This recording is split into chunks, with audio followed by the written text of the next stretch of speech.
Good morning. Welcome to the Gold Fix. My name is Vince Lanci. This is where active metals traders come to get their daily requirements before the opening without the fluff. Um, I work with Larry Benedict. He is the benefactor of this show, and the opportunistic trader is where we're broadcasting from in probably sunny Florida, indirectly. I am in Stamford, Connecticut. Uh, we are definitely in fall. I can tell by the insect changes, more spiders and less ants. But let's move right to the markets. Okay, let's start with what we need to start with, and that is gold today is up. All right, now this is despite I think the dollar's actually been a little bit stronger overnight, and there are some things going on. So why don't we start this? Okay, let's start with gold. Yesterday's activity in gold. This is what we'll go through today. We'll go through yesterday's activity in gold, 4 points in precious metals. Then we're going to go through what happened overnight and the calendar for today. If there's any news that we saw that might be of interest, and then throw some levels at you to actively trade. Today might be a very good actively trading market for gold. If you're looking at the chart I have up now, we'll get to that why in a minute. But as of last night, we'll go back to the watch list here. You'll see that the dollar is stronger against most major and emerging market currencies. The Swiss franc and Japanese yen are the exceptions. Um, Global equities are mixed, but the drivers for gold basically are the dollar pairs, and the dollar is stronger, and gold is violently unchanged. It rallied last night, sold off, and it's back up. All right, the dollar consolidated a lot yesterday. I think it is now approaching highs from early September, near between 95.50 and 95.90. Uh, if you're a technician, and I'm not, that's probably important to you because you're retracing into a high, uh, uh, and you would see if we're going to test it and penetrate it. Traders are very inclined to pay attention to retracements. Anyway, the euro is having a rough day of it, and it's testing support near, I think, 115. Where are we on that? Where is the euro? The euro, yeah, it's testing what would be deemed as support in the 115 25 area, and then there's supposedly obviously 115 because it's a round number. So the problem, we'll go through why these things are happening very quickly, but I just wanted to give you basically that the dollar is stronger against most major currencies today. All right, and that would be normally bearish for gold. uh, uh, uh, the Canadian dollar start because since NAFTA, or whatever its replacement is, if you can pronounce it, is in the headlines. Uh, it's important, I think, to pay attention to the Canadian dollar. Canadian dollar. This is an hourly chart. You'll notice that it had. This is the Canadian dollar strengthening against the U.S. dollar on the move lower. Now it's pretty much trading sideways. Let's go to a daily on that so you can get a better view, since we're not actively trading that in this market. So we have a continuation of, I guess, good news for the NAFTA replacement being reflected in the currency. Uh, the Mexican uh, peso, all right, is mixed. Um, where it had a day yesterday that would be strengthening against the dollar. Today it is kind of reversing. So maybe they're feeling some pressure from Latin America below them. I'm not sure. Uh, so the news that I think could be drivers of the markets today. Obviously, people are talking about oil, but I don't see that as a driver. If anything, it's a negative for gold. Sadly, the drivers today would be, I think, most likely headlines, and we're talking about things like jawboning, or how the Fed operates when they're not actually doing anything, and that would be influencing the market with words. So what I mean by that specifically is it's a big week for speeches from the Fed. Today, Jerome Powell speaks on the outlook of employment and inflation at 12:45 in Boston. Um, Also, you're going to hear Randy Quarles and Dallas Fed President Robert Kaplan. I'm not sure what time, but traders uh, will be watching these speeches closely for headline risk. You may notice that markets don't react to news the way they used to. If you are over the age of 25, and it's not to say that they're not reacting to news, but you're getting quick reactions that seem to be not consistent or correlated with the market, and that's a function of algos as well as other things. But the point is, people that are trading during these hours have to trade. Not they don't want to trade, and when news like this comes out, anyone who's trading excessively that doesn't have a bad position is an algo doing what it's supposed to do. Okay. Uh, Interest rate projections for the next year could even range, will probably range between 2 and 4 rate hikes. That's according to Bloomberg. Depends on who you're talking to about things like the dot plot, which I think is irrelevant now anyway, because the dot plot is a reflection of neutrality. And Powell basically said we don't know what neutral means anymore. If you don't know what I'm talking about there, you can look it up because I probably don't even know what I'm talking about there. But why don't we go right to uh, the drivers for gold yesterday? All right. What the market did yesterday, and we're going to go through an hourly chart there. All right, so I have Bollinger Bands up for a reason. I'll take them down for now. All right. So yesterday, if you look at where the cursor is, well, this is Friday's rally, and then we had a sell-off yesterday. Now, this is where technical analysis comes in, and I'm not going to take credit for this, but these lines I drew, they're lines I drew based on someone else's analysis, and I drew them yesterday after the U.S. closed to see how right or how wrong they would be. And it's Michael Moore's work, and I extrapolated what his work was. But last night, right, well, yesterday, we had a nice little rally, and then we had this is an hourly chart, and then we had a rejection, and the market went sideways. And some people would call this area here after these two big candles a bull flag. I call it a bear flag, but it doesn't really matter what I call it. But this line comes in. Uh, I drew this line before the market reopens, and we'll show you what Michael said in a second. But actually, let's show you that now, and then we'll come back to the market because I think it's very relevant. All right, this is this part here is the report that Michael Moore sends out at the end of the day for gold. Now, I want to draw your attention to the second paragraph where it says on a short-term basis. All right. Now, we're not going to get into, divining what he means. He uses the word decent a lot. That's an attempt to remain objective. And I can make this a commercial for his work. I don't get compensated at all on this. He's a good guy and he really knows what he's doing, and it's not cheap. All right. But I want you to go to the middle, right above the area where it says preliminarily put the bull call from back below back on hold. All right. If you look right below that, he says there is a formation now that comes in a bit lower at 1194, all right, which we rejected yesterday, intraday today, he says. And a decent break above here would normally suggest higher trade. So basically what he's saying is we break through 94, you'll get some short covering and we should rally. But if you look above that, he says the decent trade below 1198 projects this downward 11 minimum, 17 maximum. Okay, so we've seen 13 of this so far. So if you take away from that paragraph two numbers, 1194.20, 1198.30 to 920, he puts, what he's saying is a rally through 1194.20 could be a little bit of a bull trap. And sure enough, and he has a number above 1198.20. Sure enough, last night, so I had drawn these two lines, not sure which one he was referring to. Sure enough, here we are, and we come in and we break above 1194-ish, right? And we rally hard. And if you look at these wicks up top here, this is important to me.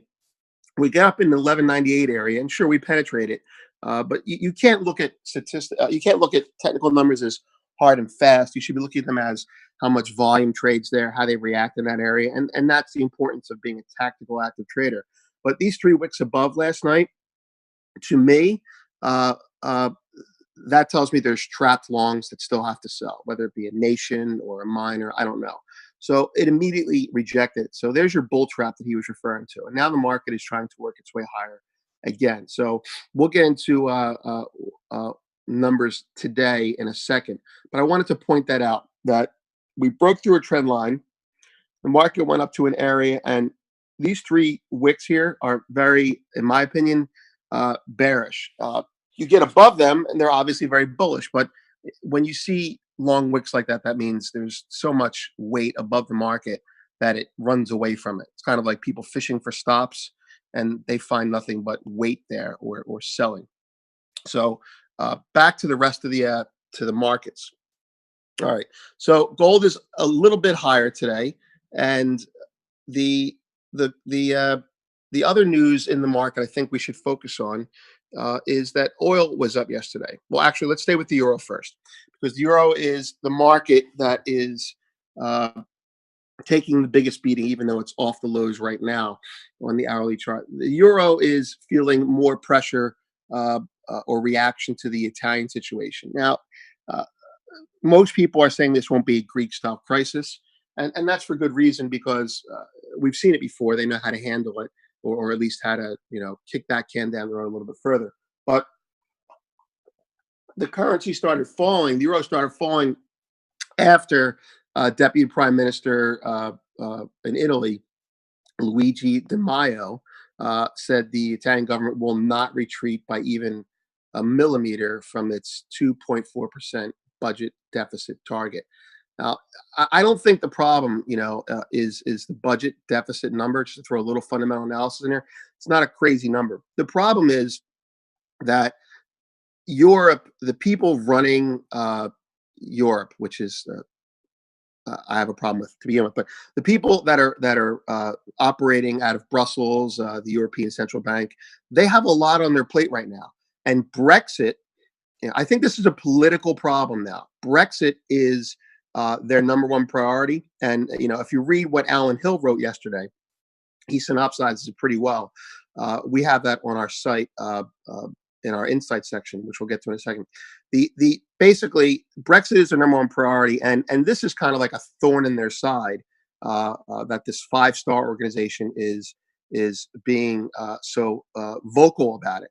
2.4% is not a huge problem in the short term, and they can handle that.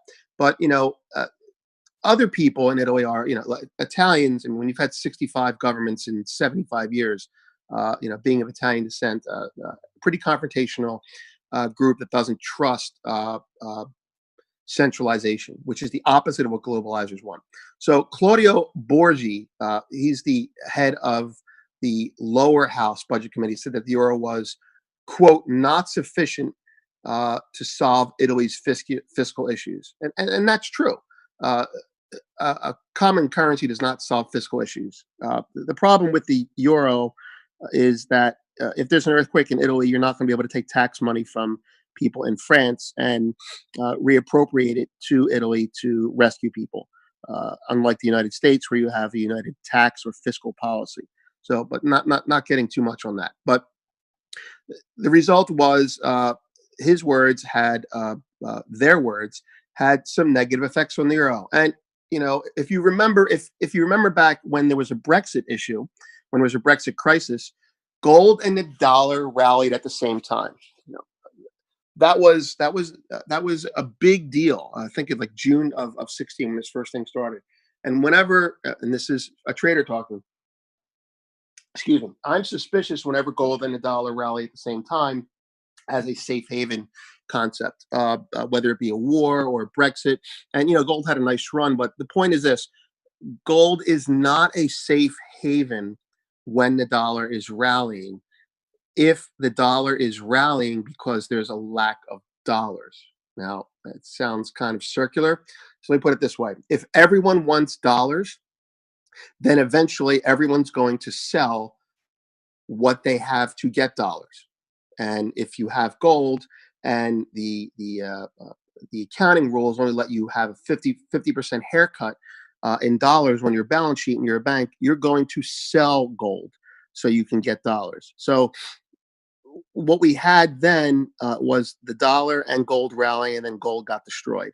Now what we're seeing is a more traditional uh, uh, behavior where the FX markets, all major currencies are weaker against the dollar, and gold has suffered for more acutely than I think that it should have, but it has suffered substantially. Today, however, you have a stronger dollar, and you especially against the euro, and you have gold and silver, and this we see where it says GC1. That's the futures, the physical, and there's copper and there's palladium, which is my new favorite leading indicator, as I have been educated by what I would call the professor of metals, who shall remain anonymous.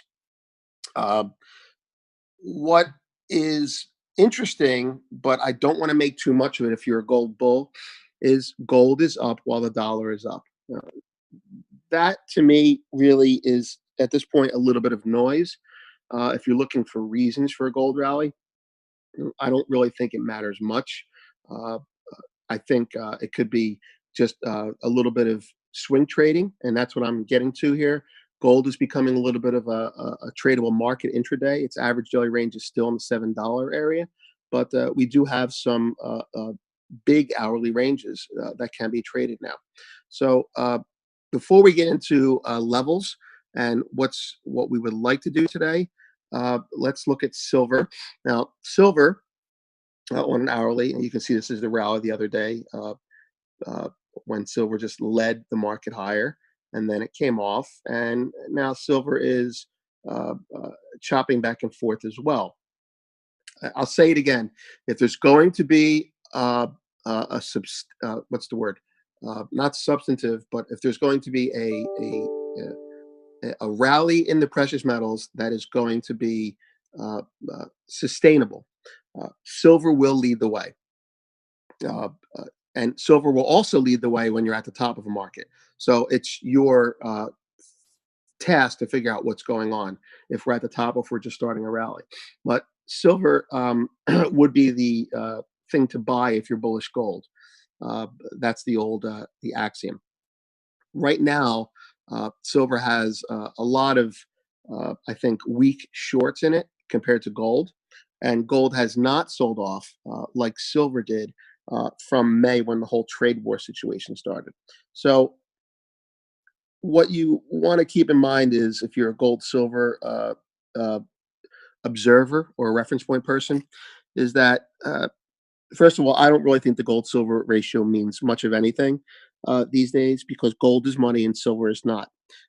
Sorry, but that's just the way it is. Gold is, unless you're talking about the Swiss franc, gold is all the gold that's ever been made is still on Earth.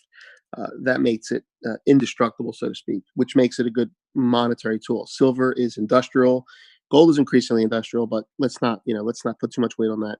Silver is consumed, and it's harder to get back, and it can go backwardated. So that's not a good monetary tool. Now, if they start confiscating gold in the future, great, because silver will then be a tracking stock for gold. But that's not going to happen anytime soon. That said, uh, JP Morgan does have a ton of silver. And I know people rail about the fact that they think JP Morgan manipulates the silver market. I think they're just trading. When you have a lot of silver like JP Morgan does, you have to be short a lot of contracts against it.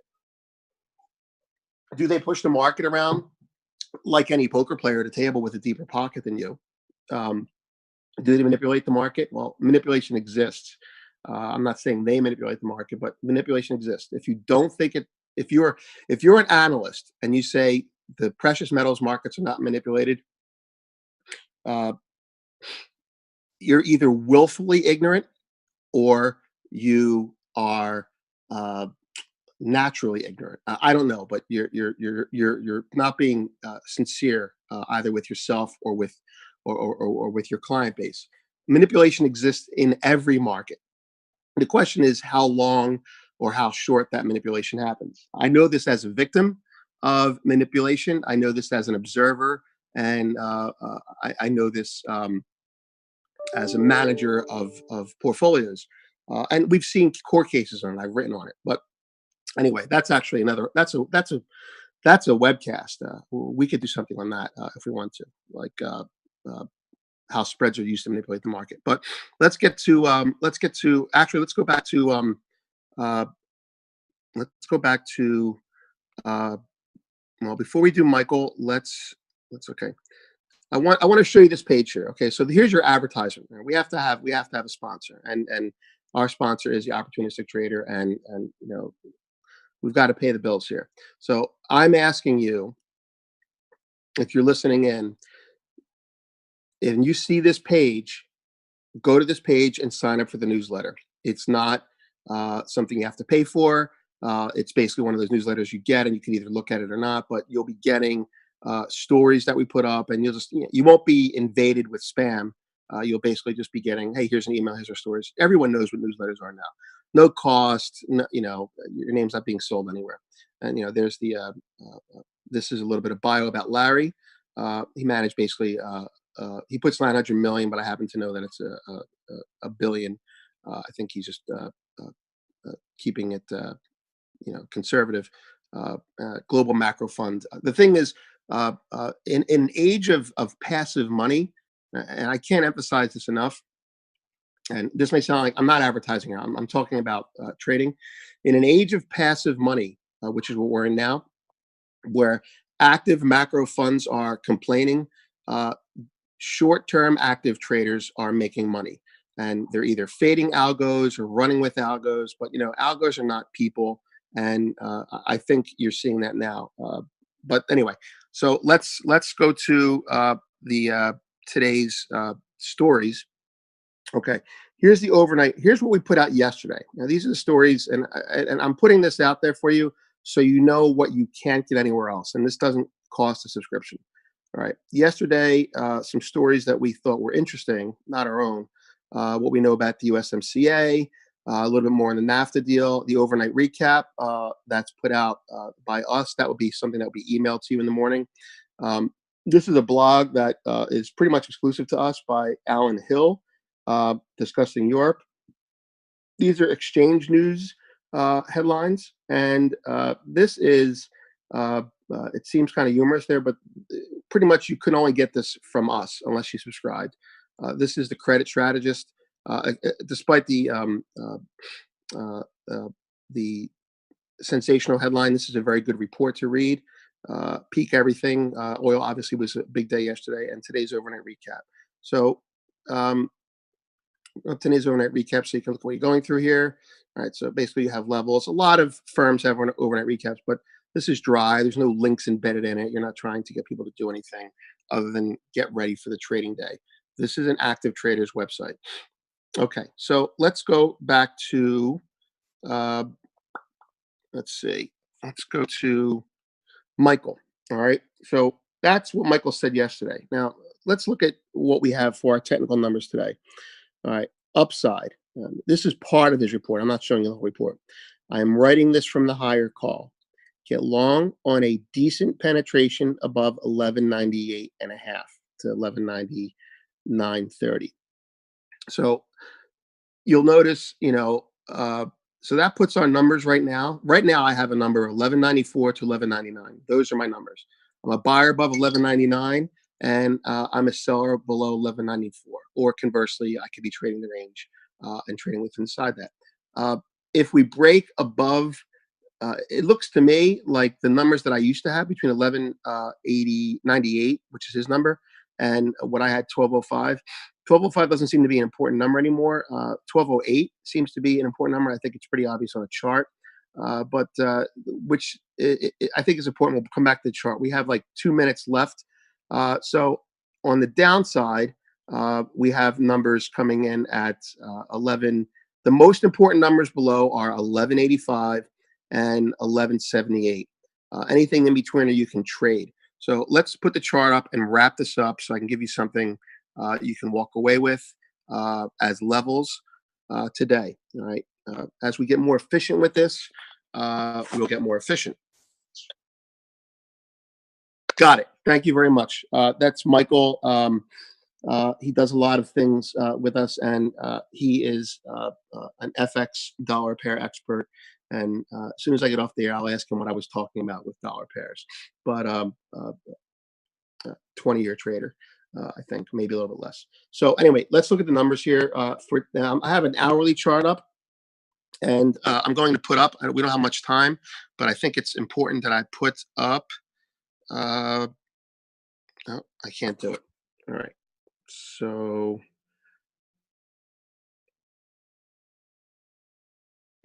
we have 1 minute, and I'm going to do my best for this 1 minute because these are important to me.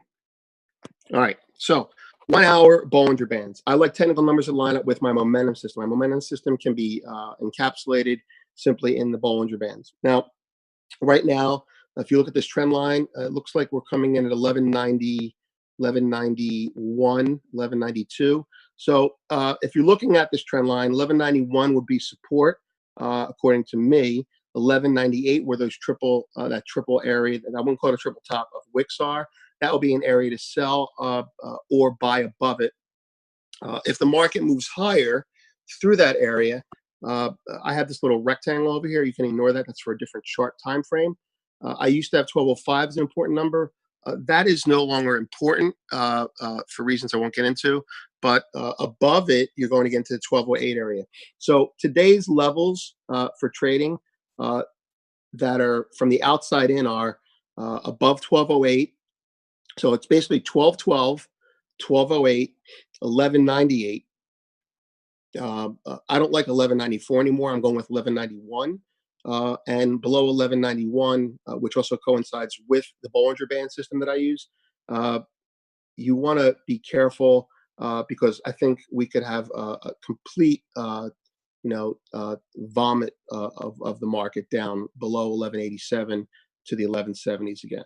Hope this has been helpful. Uh, uh, these are the levels for today. Uh, I strongly encourage you to sign up for the newsletter. Uh, we all have a growing audience. We're getting our technology better. And next week, I hope to have Michael Moore on here so he can say what I do not know how to say as well as he does. But we will be looking to trade gold. We'll be looking to fade the range between 1194 and 1192 and 1198, and we'll be looking for breakouts above and below that. Have a great day, everyone. And bear in mind, 1245 Pal speaks, and watch how the dollar euro pair moves on that. That is the dominant pair today in movement terms. All right. Have a great day, and thank you very much.